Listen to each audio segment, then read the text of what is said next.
Vamos a dedicar otro programa más a los instrumentos de electricidad que vais a ver que son muy interesantes. Bueno, la primera máquina que nos encontramos es el modelo español de la máquina eléctrica de Windsor. No sé si lo he pronunciado bien del todo, pero bueno. Bueno, pues fijaros, se adquirió en 1910. Mide unos 52 centímetros y costó 270 pesetas. Está formada por un disco de cristal que está barnizado con una goma. Aquí tenéis el dibujo del aparato, tal cual viene en el catálogo mediante el cual se hacía la compra. Bueno, y lo que funcionaba fundamentalmente era como un generador electrostático, porque produce una gran tensión eléctrica. Luego también es un generador reversible y también produce electricidad mediante inducción con los discos que se mueven en sentido opuesto, y en esos discos hay unas láminas de estaño y unos arcos, así como unos condensadores que favorecen el proceso. La máquina, como veis en el dibujo, y como se encuentra en la realidad, está perfecta, está tal cual. O sea, esta es de las máquinas que podemos poner en marcha sin ningún problema. Después tenemos unos hemisferios de latón, que algunos pueden recordar los hemisferios de Magdeburgo, pero son hemisferios eléctricos, son para demostrar la distribución de la electricidad en la superficie de los cuerpos. Se adquirieron en 1886 y tienen unos 12 centímetros de diámetro. No tenemos la esfera cargada que aparece en el dibujo del catálogo. Entonces se trata de que esa esfera que la hemos cargado, a esa esfera le acoplamos los hemisferios y estos hemisferios pues se distribuyen por igual en la superficie de los hemisferios. Entonces, cuando lo quitamos, la esfera está descargada y los hemisferios se han cargado. También tenemos el aparato de Horsford. Pues aquí tenéis el dibujo del catálogo y aquí está el aparato tal cual nosotros los tenemos. Como veis, faltan estos electrodos que están fuera. Y funciona, bueno, es una cubeta de cristal, de vidrio. Está montada sobre una plancha. Veis que está hecho por Mascol, que es uno de los fabricantes más importantes de aparatos para la enseñanza de la física. Y tiene 3 placas de cobre, una de zinc y otra de plomo. Bueno, sirve para medir la resistencia eléctrica de los líquidos. A continuación vamos a ver el aparato de Clark, que veis que también está aquí el catálogo, el dibujo del catálogo, y aquí tenemos el aparato.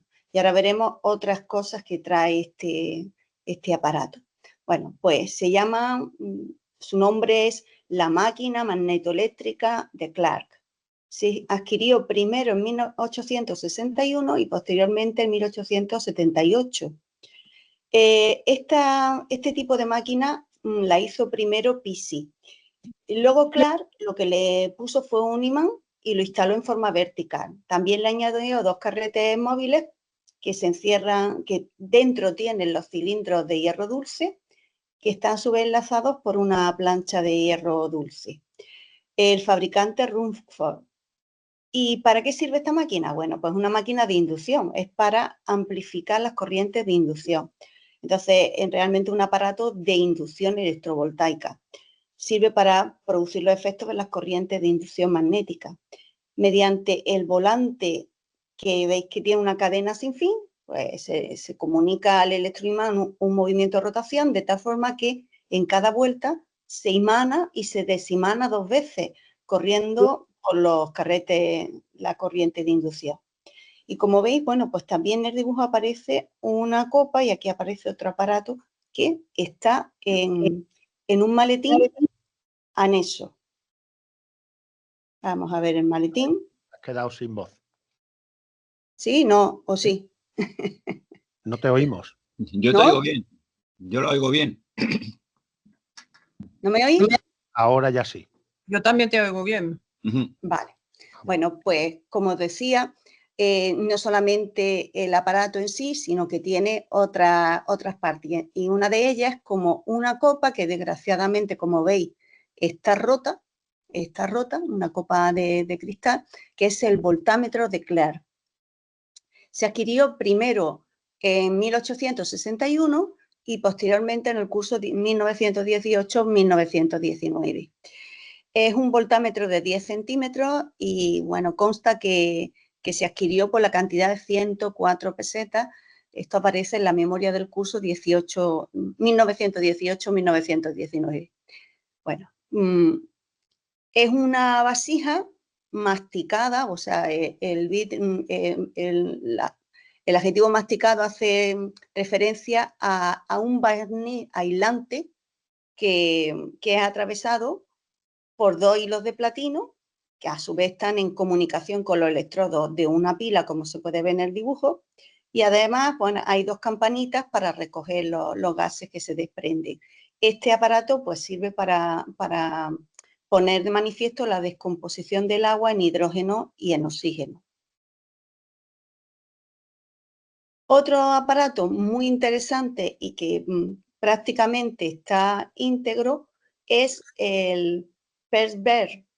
Es un descargador eléctrico, ¿no? Entonces, se llamaba, en las memorias aparece como un taladracartas y se adquiere en 1861. Posteriormente, se adquiere en 1887. Bueno, es un taladrador de vidrio mediante una descarga eléctrica en las dos puntas que veis que tiene. Bueno, el fabricante, de nuevo, como veis en el dibujo, es Mascol. Y bueno, este instrumento fue ideado por Jean-Antoine Nollet en 1740. Era un instrumento utilizado en el siglo XIX para ilustrar los efectos mecánicos de la descarga eléctrica, pero sirvió para perforar tiras de papel o de cristal fino mediante una carga eléctrica entre dos electrodos. Y ahora vamos con las bobinas de Ruhmkorff, que tenemos varias en el museo. Bueno, ¿qué es una bobina de Ruhmkorff? Bueno, es una máquina que produce corrientes de inducción. El inventor fue Ruhmkorff y esta en concreto se adquirió en el curso 1879-1880.